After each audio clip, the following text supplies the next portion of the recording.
కలహాల నేపథ్యంలో మనస్తాపం చెంది యువకుడు ఒంటి మీద పెట్రోల్ పోసుకుని ఆత్మహత్యాయత్నానికి పాల్పడిన ఘటనపై కేసు నమోదు చేసి దర్యాప్తు చేస్తున్నట్లుగా టూ టౌన్ సిఐ నెట్టి కంటయ్య తెలిపారు.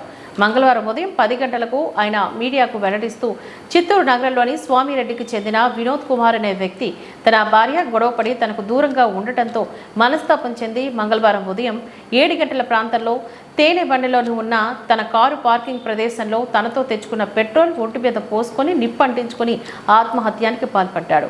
ఈ మేరకు వినోద్ కుమార్ అన్న దినేష్ రెడ్డి ఇచ్చిన ఫిర్యాదు మేరకు కేసు నమోదు చేసి దర్యాప్తు చేస్తున్నట్లుగా సిఐ నెట్టి కంటయ్య తెలిపారు. చిత్తూరు టూ టౌన్ సిఐ నెట్టి కంటయ్య మాట్లాడుతున్నాను.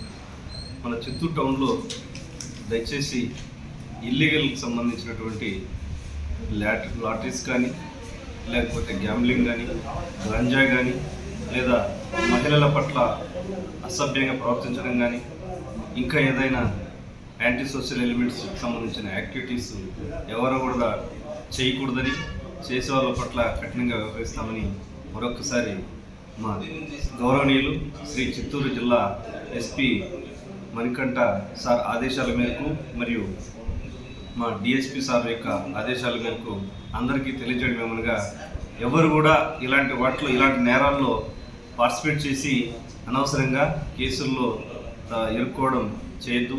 ఒకసారి కేసు నమోదైతే వారి మీద ఎప్పటికి కూడా లీగల్గా రిమార్కే కాబట్టి ఏ క్లియరెన్స్ కూడా పోలీస్ దగ్గర నుంచి పొందలేరు. రెండోది, ఇలాంటి నేరాల్లో పాల్గొని వాళ్ళ యొక్క జీవితాలని నాశనం చేసుకోవద్దు. ఎందుకనగా సొసైటీలో ఈజీ డబ్బుకు అలవాటు పడిన కొంతమంది మిగిలిన వాళ్ళందరినీ కూడా చెడు మార్గాల్లో నడిపించడానికి ప్రయత్నిస్తుంటారు. వాళ్ళు తొందరగా తక్కువ సమయంలో డబ్బులు సంపాదించాలని ఇలాంటి లాటరీస్ని ఆశ చూపించి మీరు సంపాదించుకున్న కొద్దిగా గొప్ప ఆ సంపాదనని ఈ రూపంలో కూడా దోచుకుంటారు. అట్లాగే సైబర్కి సంబంధించి ఏ చిన్న మెసేజ్ ఇచ్చినా దయచేసి వాటిని రెస్పాండ్ కావద్దు. ప్రతి లింక్ కూడా అన్నీ కూడా సైబర్ ఫ్రాడ్స్టర్గానే భావించాలా. ఏ ఒక్కరు కూడా మీకు ఏ బ్యాంకు కానీ ఇంకా ఏదైనా ఏ సంస్థ అయినా సరే మీకు ఇక్కడ కూడా మెసేజ్ ద్వారా ఏ విషయాన్ని కాంటాక్ట్లోకి రారు. కాబట్టి దాన్ని నిర్ధారించుకున్న తర్వాతే దాన్ని ఏదైనా ఉంటే ఆపరేట్ చేయండి.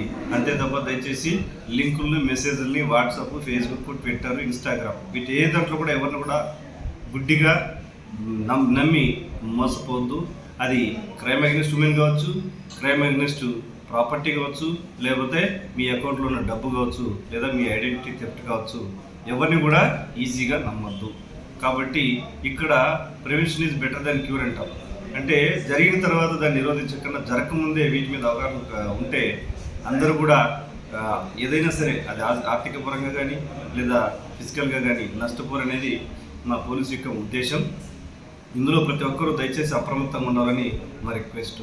తర్వాత ఈ లాటరీస్ కానీ గ్యాంబ్లింగ్లో కానీ ఆశ చూపుతారు, ఎవరు కూడా వాళ్ళని బిలీవ్ చేయదు. ఇవన్నీ కూడా పక్క రాష్ట్రాలకు సంబంధించినటువంటి కొన్ని కంపెనీలవి, మన ఆంధ్రప్రదేశ్ రాష్ట్రంలో అవన్నీ కూడా నిషిద్ధము. దయచేసి ఎవరు కూడా వాటిని నమ్మద్దు. అందులో ఆడడానికి కానీ లేదా డబ్బులు పెట్టడానికి కానీ ప్రయత్నించవద్దు అనేది మా ఉద్దేశం. ఇలా అదే కాకుండా చిన్న చిన్న విషయాలకే గొడవలు చేసుకుని గాయపరుచుకొని లేకపోతే ఇంకేదైనా నేరాలు చేసుకుని అన్నెసరిగా కేసుల్లో ఇన్వాల్వ్ అవ్వద్దు అనేది పోలీస్ యొక్క రిక్వెస్ట్. లేకపోతే ఇంకేదైనా అనుకోండి, దయచేసి లా అండ్ ఆర్డర్ని మనం కంట్రోల్లో పెట్టాలంటే మీరందరూ సహకరిస్తేనే మనం శాంతి భద్రతను కాపాడడానికి వీలవుతుంది. Thank you.